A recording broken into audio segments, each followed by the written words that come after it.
देवेंद्र फडणवीस का नाम तय हो गया है अगले मुख्यमंत्री के लिए। तो देवा भाऊ के सर पर एक बार फिर से ताज सजने वाली है। महायुति गठबंधन की सरकार की जिम्मेदारी देवेंद्र फडणवीस को मिल गई है। तो आज बीजेपी विधायक दल की बैठक में देवेंद्र फडणवीस के नाम पर मुहर लग गई। बीजेपी विधायक दल की बैठक में नेता चुने जाने के बाद देवेंद्र फडणवीस ने विधायकों को संबोधित किया और कहा, केंद्रीय पर्यवेक्षक निर्मला सीतारमण और विजय रूपानी समेत सभी विधायकों का उन्होंने आभार भी व्यक्त किया। देवेंद्र फडणवीस ने चुनाव के दौरान दिए गए नारे को फिर से दोहराया और वो नारे कौन से थे? एक हैं तो सेफ हैं, मोदी है तो मुमकिन है। साथ ही फडणवीस ने कहा कि यह प्रचंड जीत बड़ी जिम्मेदारी का एहसास दिलाने वाला जनादेश है। हमने जो वादे किए हैं उस पर खरा उतरना है। देवेंद्र फडणवीस तीसरी बार महाराष्ट्र के मुख्यमंत्री बनने जा रहे हैं। 6 बार के विधायक रहे हैं देवेंद्र फडणवीस और महाराष्ट्र की राजनीति में अनुभवी नेता माने जाते हैं। महाराष्ट्र में जो तमाम क्षेत्रीय क्षत्रप हैं उनके बीच देवेंद्र फडणवीस ने अपनी अलग पहचान बना ली है। राज्य के हर इलाके में बीजेपी संगठन को मजबूत करने में देवेंद्र फडणवीस की अहम भूमिका रही है। महाराष्ट्र विधानसभा चुनाव में बीजेपी ने इस बार भारी जीत हासिल की है और पार्टी का जो स्ट्राइक रेट है उसने तो सारे रिकॉर्ड पीछे के तोड़ दिए। 288 विधानसभा सीट पर जीतकर बीजेपी ने अब तक का इस बार सर्वश्रेष्ठ प्रदर्शन किया है। 288 विधानसभा सीटों में 132 सीटें जीतकर। तो पर्यवेक्षक के तौर पर गुजरात के पूर्व मुख्यमंत्री विजय रूपानी थे, तो उन्होंने कहा कि देवेंद्र फडणवीस का नाम महाराष्ट्र के मुख्यमंत्री के तौर पर फाइनल कर लिया गया है। यानी कि सर्वसम्मति से देवेंद्र फडणवीस जी को पार्टी के नेता के रूप में घोषणा करता हूं और नेता घोषित करता हूं। और वहीं एक और पर्यवेक्षक केंद्रीय वित्त मंत्री निर्मला सीतारमण वो भी वहां मौजूद थी, तो उन्होंने कहा कि महाराष्ट्र विकास के रास्ते पर आगे बढ़ेगा। सरकार मोदी जी के नेतृत्व में महाराष्ट्र के लिए और महाराष्ट्र के भविष्य के लिए उत्साह से, उमंग से और जैसे चुनाव पत्र में आपने घोषणा की है उन सभी वायदों को पूरे करते हुए महाराष्ट्र को आगे लेके जाएंगे। और भाजपा के नेता पंकज मुंडे ने देवेंद्र फडणवीस को बधाई दी।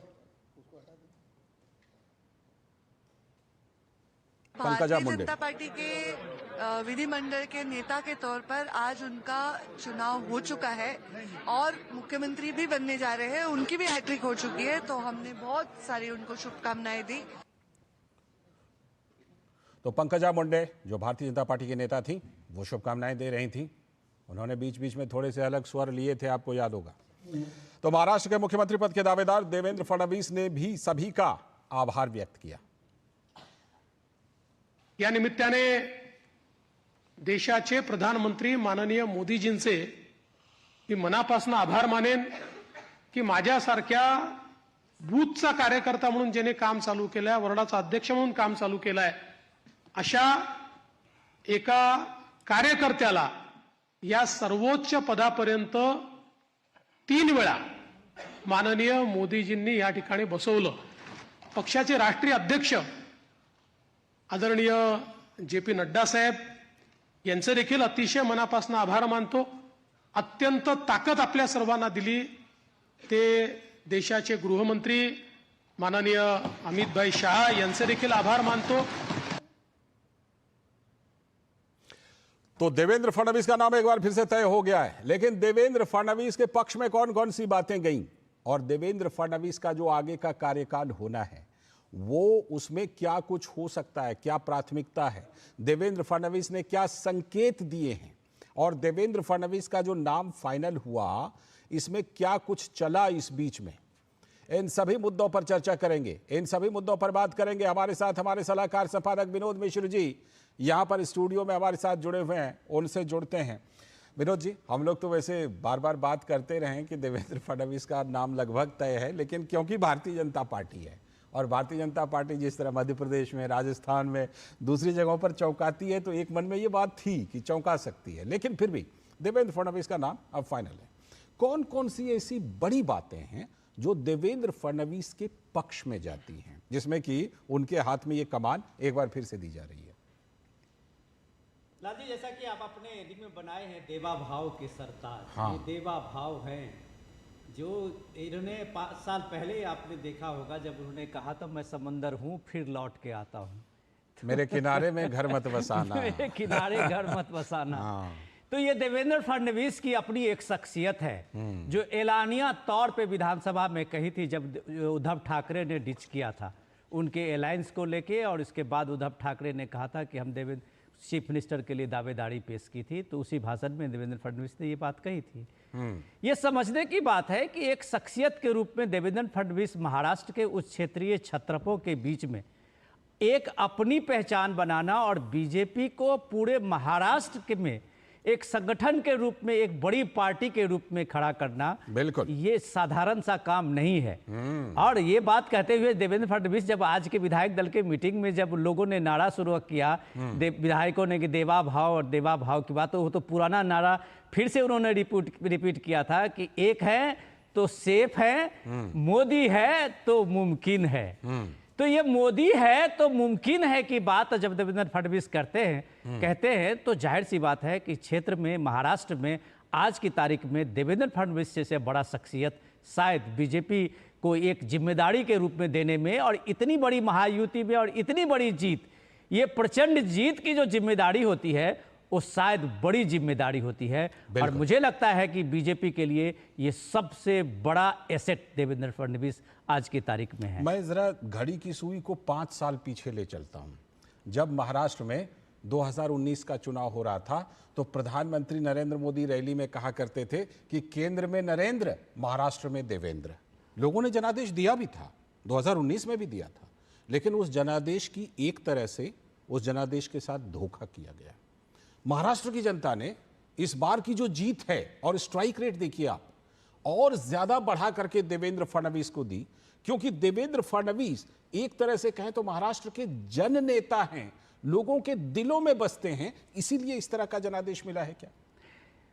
देखिए, आप सब कुछ महाराष्ट्र में एक रिकॉर्ड बनते हुए आपने देखा है। तीसरी बार बीजेपी सरकार बनाने जा रही है अपने गठबंधन के साथ। तीसरी बार महाराष्ट्र में चीफ मिनिस्टर बनने जा रहे हैं देवेंद्र फडणवीस। और बीजेपी अब तक की सबसे रिकॉर्ड जो स्ट्राइक रेट की बात आप कर रहे थे, 89% की एक स्ट्राइक रेट बीजेपी ने जीत दर्ज की है। और आप ये देखिए कि इतनी बड़ी जीत की जो अगर शख्सियत की बात आप करें, ये पूरे पार्टी का, पूरे संगठन का एक चुनाव होता है, लेकिन एक नेता के रूप में वहां क्षेत्र में जो देवेंद्र फडणवीस का आप देखते थे आधुनिक अभिमन्यु जी, और उस आधुनिक अभिमन्यु के रूप में जब देवेंद्र फडणवीस के वो कटआउट को देखिए, वो बड़े बड़े होर्डिंग्स को देखिए, जिसमें कहा जाता था, लिखा गया था कि यह सिर्फ तोड़ता ही नहीं है, यह भेदता भी है। तो ये चक्रव्यूह का जो ये अभिमन्यु ये साबित किया है कि चाहे वो शरद पवार हों, चाहे उद्धव ठाकरे हों, ये बड़े बड़े क्षेत्रीय छत्रप चाहे जितनी भी जोर लगा लिए, देवेंद्र फडणवीस फिर वापस आया और समुंदर ने भी उसको एक प्रचंड बहुमत से किनारे लाया है। तो आप कह सकते हैं कि देवेंद्र फडणवीस की वो शख्सियत है जो बीजेपी के लिए, मुझे लगता है कि आने वाले टाइम में ये देवेंद्र फडणवीस के विस्तार जो होगा वो आप कह सकते हैं कि क्षेत्रीय छत्रप का असर धीरे धीरे महाराष्ट्र में एक नेशनल पॉलिटिक्स का और नेशनल पार्टी का बहुत तेजी से आगे बढ़ेगा। जिस तरह से आप शरद पवार की पार्टी को देख लीजिए, उद्धव ठाकरे के शिवसेना को देख लीजिए, तो मुझे लगता है कि महाराष्ट्र में जो क्षेत्रीय पार्टियों का जो एक टर्निंग पॉइंट है, ये सारा कुछ डिपेंड करता है कि महायुति किस तरह से परफॉर्मेंस करती है। बिल्कुल, महायुति किस तरह से परफॉर्मेंस करती है। शिशिर सेलार भी हमारे साथ मुंबई से हमारे संवाददाता जुड़ चुके हैं। शिशिर, मुझे याद आता है 2014 का इलेक्शन कवर करने के लिए मैं महाराष्ट्र आया था। उस समय जब देवेंद्र फडणवीस के हाथ में कमान दी गई थी तो उस समय बीजेपी में बड़े बड़े नाम हुआ करते थे, और जब अभी विनोद जी जब चर्चा कर रहे थे तो देवेंद्र फडणवीस आखिरकार वो अभिमन्यु साबित हुए हैं जिसने चक्रव्यूह को भेदा भी और चक्रव्यूह को भेदने के बाद सरवाइव भी कर लिया। तो बिल्कुल देखिए, आपने सही कहा। 2014 का अगर हम एक स्वरूप देखें बीजेपी का, उस वक्त आपने कहा कि बड़े बड़े नाम थे। तो ऐसे में एक नाम जो कि नागपुर से आता है, एक युवा अगर देखा जाए तो नेता था, सबसे पहले मेयर बनने के बाद विधायक बनने के बाद जिस प्रकार से मुख्यमंत्री और फिर से विपक्ष नेता, फिर से उप मुख्यमंत्री और अब जो है फिर से मुख्यमंत्री बनने का यह सफर है। मतलब उतार भी देखे, चढ़ाव भी देखे, जाहिर सी बात है। तो ऐसे में इस वक्त अगर देखा जाए बीजेपी का अगर सबसे कोई प्रमुख नेता राज्य में है तो वो देवेंद्र फडणवीस है। एक दौर था जब गोपीनाथ मुंडे जो थे